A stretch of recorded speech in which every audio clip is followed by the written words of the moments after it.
وقال الله سبحانه وتعالى بعد أعوذ بالله من الشيطان الرجيم والذين جاهدوا فينا لنهدينهم سبلنا وإن الله لمع المحسنين أو كما قال الله سبحانه وتعالى صدق الله العظيم.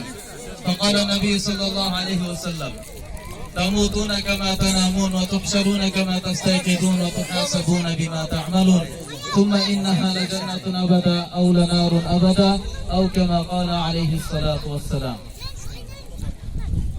Birinciden hurmatlı Sulcerge kelip çoğulgan atalar, ağalar, iniler, dostlar, apa ece karındaşlar, sizlerge İslam'ın uçuraşusu menen Assalamu aleykum ve rahmetullahi ve berekatuhu'dur. Allah Teala'nın tırstığın, Allah Teala'nın bağırdık yaşoğumuzga gerekli bolğan meyrimdүүлүgün jana dünya ahiretteki berekelerini surap etmekteyiz. Biz dağı negizinen şu yerlerde jüröle çoğaygan adamız. Sizlerge jiyen bolobuz. Akbay Tayatağızdın neviresi bolobuz. Ular Mırzali bizden tağabız bolobuz. Peygamber aleyhissalatu vesselam'da bir hadisli mazmunda aytkan men lem yeşkurin nas lem yeşkurillah. Kim Allah adamlarga rahmat ayta albasa, adamlarga şükür kıla albasa Allah'a da rahmat ayta albayt degen. Ошондуктан туганчылык мамилебиз болгонуна байланыштуу ушул жерге келип бергиле дегенге Бишкектен бери жамаат менен Марат акабыз баш болуп, Марат акабыз да ушул кызыктан болуп, Чоңарыктан болуп, чогулуп жамаат менен бул жака келгенбиз. Алхамдулилlah урматтуу тууган, бүгүнкү күнү чогулуш жакшы чогулуштардын бири. Өтүп кеткен адамдарды эскерип, алардын аркасынан бата тилеп, дуа кылып, жана bir жылдык мисалы адам баласы пайгамбарыбыз саллаллаху алейхи вассаламга да пайгамбарыбыз айткан, Аллах Таала айткан: "Вашавирхум фил амр", ey Muhammed sen өзүңдүн жолдошторуң менен иш туурасында кеңешип тургун деген. Кеңешип иш кылгын деген. Жана ошондой эле мисалы эгендин алдында bir жыл кандай кылабыз, эмне кылабыз, эмне биздин айылыбыздын кандай көйгөйлүү маселелери бар. Аларды кеңешип алып, кеңешип кескен бармак орубайт деген сымал кеңеше турган bir күндүн үстүндө турабыз. Allah Taala ушул чогулушубузду bir жакшылыктын себеби кылсын. Бардыгыбыздын жүрөктөрүбүздүн биригүүнүн себеби кылсын. Ортодо кайсы bir кошунадан, достон, туугандан, жердештен кандайдыр bir ортодо келишпестиктер болуп калган болсо, бири-бирибизге таарынышып жүргөн болсок, алардын бардыгы жүрөгүбүздөн жоюлуп, балким ушул жерден чогулганда, кандай азыр bir саатта отуруп чогултургандай, жүрөктөрүбүз да биригип турганга Аллах Таала мүмкүнчүлүк берсин. Урматтуу тууган, Аллах субханаху ва таала сиз менен биздин жаратуучубуз. Жок жерден пайда кылган зат Аллах, рызкыны берген зат Аллах. Эч бир адам айта албайт, менин колумда ата-энем салып берди эле, бутумду базардан сатып алдым эле, же бир дагы башка нерсе бир жерден өсүп келди эле деп эч ким айта албайт экен. Бардыгыбыздын аял болсун, эркек болсун, бардыгыбызды жоктон пайда кылган, жараткан зат бул Аллах субханаху ва таала. Сиз менен биздин чыныгы кожоюнубуз Аллах Таала. Ошол жараткан зат Аллах Таала сиз менен бизди убактылуу дүйнөгө алып келди. Кыска убакытка алып келди. Ушул дүйнөдө бактылуу болсун деп Аллах Таала ислам динин берген. Дүйнө бири-бирине таарына турган дүйнө эмес. Дүйнө бири-бирине өчөшүктүрүп өткөзө турган заман эмес. Убакыт кыска эле, ата-эненин убактысы дагы убактылуу, балаңыздын, кызыңыздын тарбияты да убактылуу. Эртең эле чоңойот, эртең эле турмушка чыгат, башка үй бүлөгө чыгып кетет. Бир убактылуу жашоодо урматтуу тууган, бири-бирибизди сыйлап, бири-бирибизди урматтап, улууларды улуудай карап, кичүүлөрдү кичүүдөй карап, туугандарды туугандай карап, бир жакшы сый менен жашап кала турган кыска убакыт болуп эсептелет урматтуу тууган. Эгерде ошол дин боло турган болсо, диндин негизинде жашасак, диндес адамдар кээ бирлер түшүнөт экен, намаз окуш керек, оруза кармаш керек, мечитке барыш керек, жолук салыш керек, ошонун аты дин. Din urmattуу тууган bir гана намаз менен, орозо менен, ишеним ибадаттын, кулчулуктун түрлөрү менен чектелбейт. Балким дин адамдын 24 саат бою жашоосундагы Аллах менен жана бардык жаралган адам жадагасы айбандар менен болгон мамиленин бардык тартибин үйрөткөн дин деп айтат. Ошол дин жашоодо болбогондук себептен бүгүнкү күндө ата-энелер наразы балдарынан din жашоо болбогондук себептен балдар бүгүн ата энесине нааразы болуп жүрөт. Кошунасынан нааразы болуп жүрөт. Достон нааразы болуп жүрөт. Себеп эмнеге жашообузда дин жок, диндин негизинде мамиле жок, дүйнөнүн негизиндеги мамиле, кызыкчылыктын негизиндеги мамиле.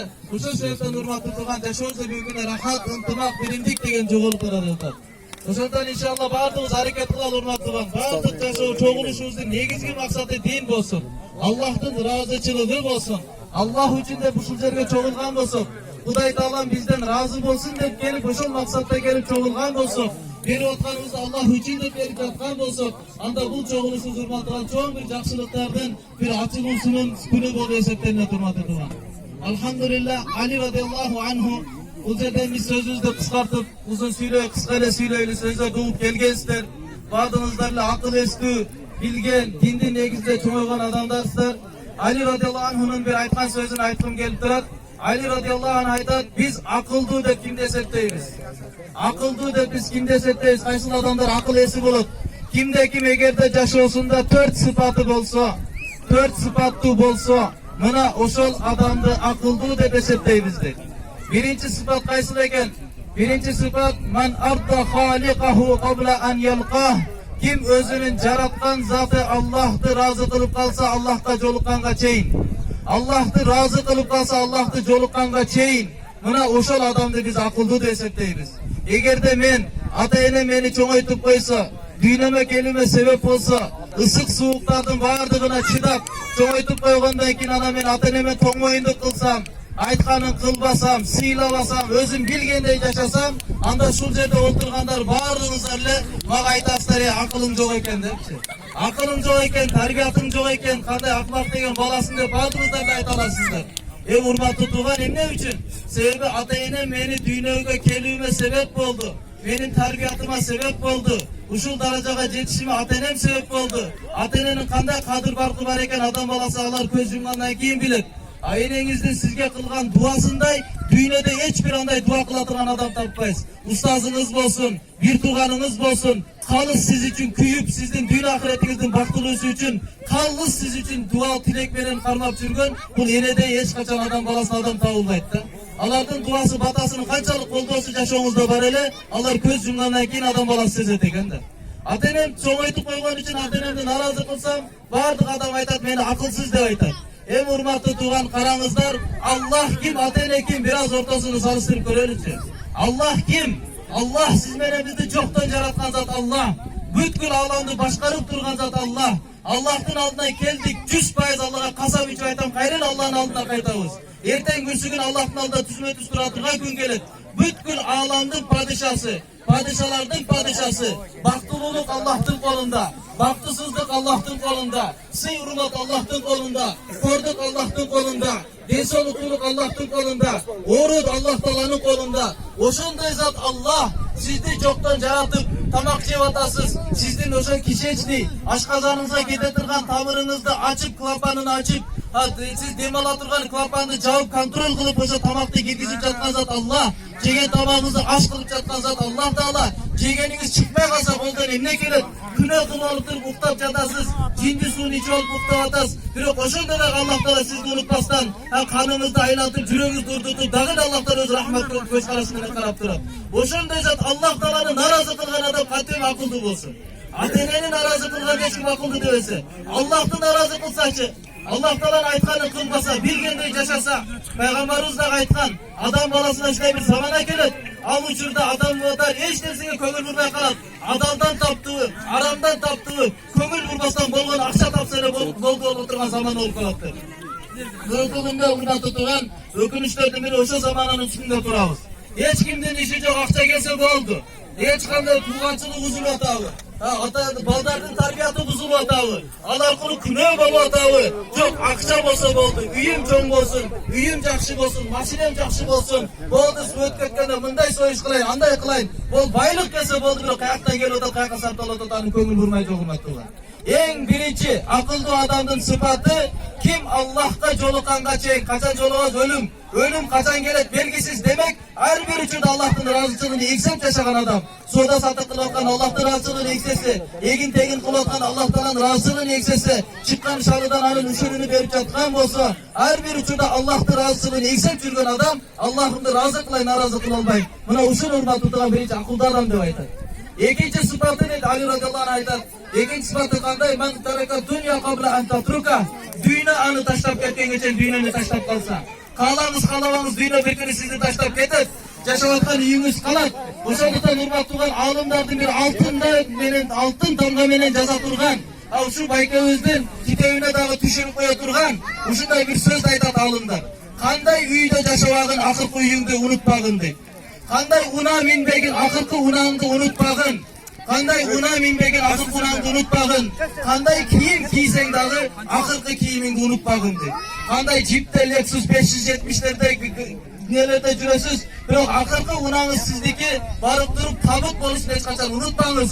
Кандай кийимдерде жүрбөңүз, акыркы кийимиңиз кепин болорун унутпаңыз. Кандай үйлөрдө, спальняларда жашабаңыз, бирок барып туруп акыркы сиздин жериңиз 2 метр жерге түшүүңүздү эч качан унутпаңыз. Allah subhanahu wa ta'ala akıl bergen adam kanday dünya anı taşlap ketken geçen dünyаны taşlap kalat.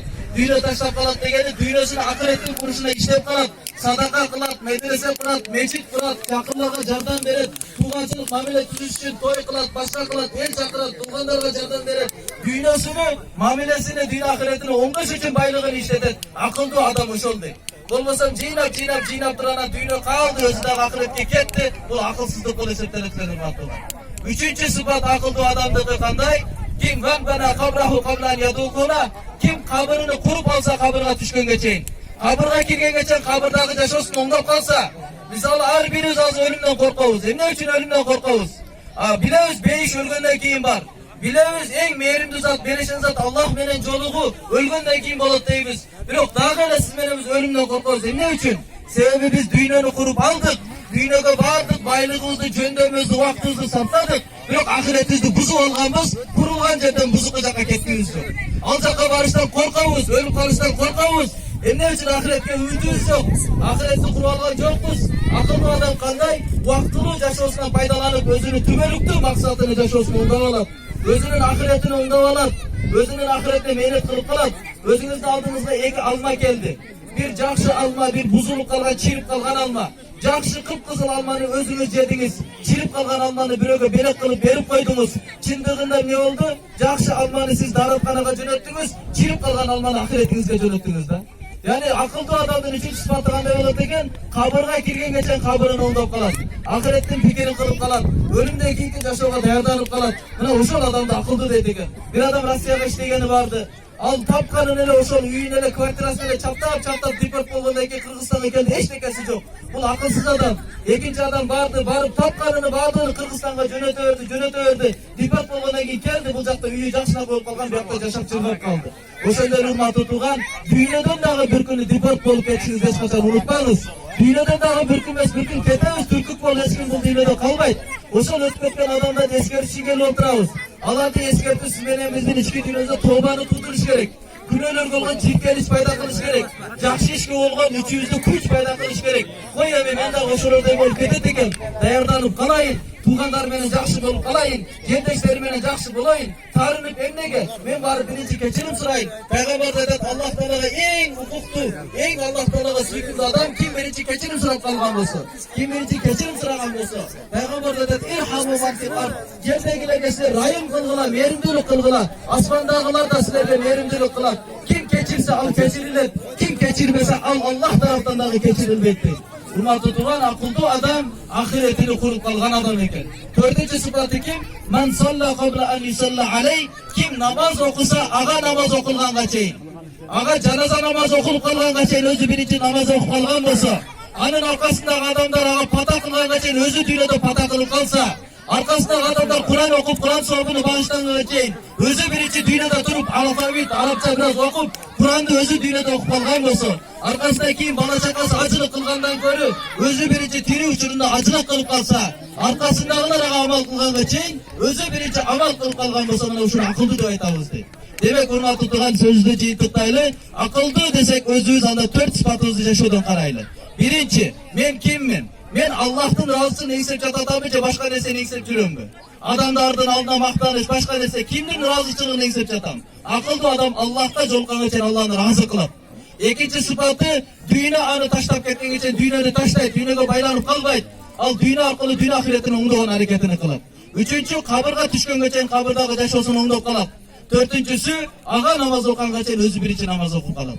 Allah Taala bağdığımız hurmatlı tutan tuğra düşünük versin, ortamızda ıntımağımızı biriktirsin, ötüp etken adamların bağrını Allah Taala öz rahmetini alsın, günahlarını keçirsin, sura joplarını jеңил kılsın, kabırdın azabından, kıyamatın şermendeçiliğinin, kıyamatın oğurçuluğundan Allah Taala saktagan bolsun, özünün açılığından tozaklıktan saktagan bolsun, tübölüktü Firdavs beşinde, süyüktü Peygamberimiz Muhammed Aleyhisselam'a koşuna kılıp, Allah Taala'nın cavanını görüp yaşayanlarga Allah Taala mümkünçülük versin, arkasından kalgan, uşul yerde oturganlarımızın bazı imanınızı bekem kılsın, 5 vakit namazga bekem kılsın, ortanızda ıntımağınızı bekem kılsın, tuğançılık, жердеşlik, kuşnaçılık, mamilenizi Allah Taala bekem kılsın, memleketinizi tınç kılsın, egemenliğinizi tübölüktü kılsın, din tutur erkinlikti tübölüktü kılsın. Oşal arkalı kanday uşul jergesinden özgöndön, İmam Saraksi rahmet aleyhide çıkan adamlar, özgöndön kanday Kazihan, Allama Kazihan çıkkanday, oştan Siracidin Oşi rahmet aleyhi çıkkanday, alandı düngür ötkense zalkar alınlar çıkkanday, Allah Taala kayrelesin zeder oşunday, sizlerin urpağınızlardan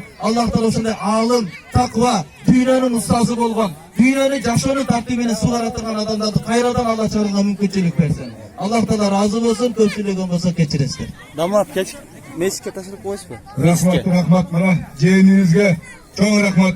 Öte жақсы meseleni aytып berdi. Urmatlı ağalar, akalar, iniler, şu jeğeninizge bir жақсы dua berip koyuңuzlar. Kala, amin. Uşul jeğeninizge Kudayım ömür versin. Allah Taalam dağı da bolsa ilim versin. Şu жүрgөн жерinde ушундай nuru janıp, daim Kudayım жақсы күндөрдү ата кылсын. Amin. Allahu Ekber. Atalar geçiresizler. Bugün Kudayım buyursa Şam'da eldik meşitke gelsеңizdер inşallah Şam'dan keyin biraz buyursa jыйын болот, meseleler bolot. Ana Kur'an'dan keyin al jakta biz daha biraz özümüzdün uşa jergilиктүү тургандарыбыз койсой başka kılıp çakırıp atышат. Ana Kur'an'dan keyin oturup inşallah dastırkan otunda aksakalların batasını alamiz. Allah Taala razı olsun. Rahmat jeğenim. Oğalar ayına bu yerde özümüzdün Ali Baba bir söz var eken